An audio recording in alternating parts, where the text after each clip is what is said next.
ప్రభుత్వం రైతుల పట్ల వివక్షత చూపిస్తే సహించే ప్రసక్తే లేదని ముక్తల్ మాజీ శాసనసభ్యులు చిట్టెం రామ్మోహన్ రెడ్డి స్పష్టం చేశారు.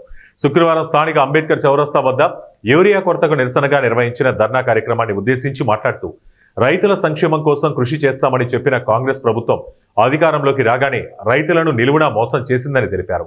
గత 10 రోజుల నుంచి యూరియా లేక రైతులు నానా ఇబ్బందులు పడుతూ క్యూలైన్లలో పాస్బుక్లు, ఆధార్ కార్డులతో తమ నిరసనలను తెలియజేసిన ఈ ప్రభుత్వానికి ఏమాత్రం కనిపించడం లేదన్నారు.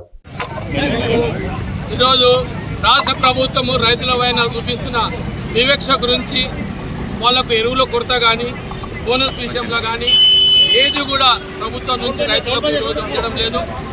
దాని నుంచి రైతులు ఎంతో బాధపడుతున్నారు.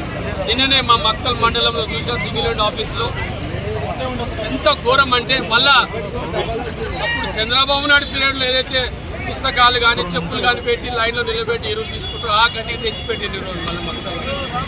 దీని అర్థం ఏంది అంటే రైతులు అంటే మీకు అంత వివక్షన, రైతులకు ఎరువు సప్లై చేసే శాతం ప్రభుత్వం ఎందుకు ఉంటే ఎంత పోతే ఎంత.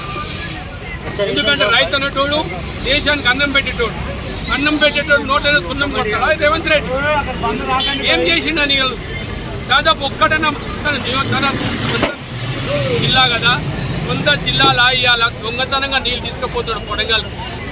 అది ఒక చిన్న ప్రాజెక్టులకు ఇచ్చి తీసుకుపోవచ్చా? భీమా ప్రాజెక్ట్ కింద ఉన్న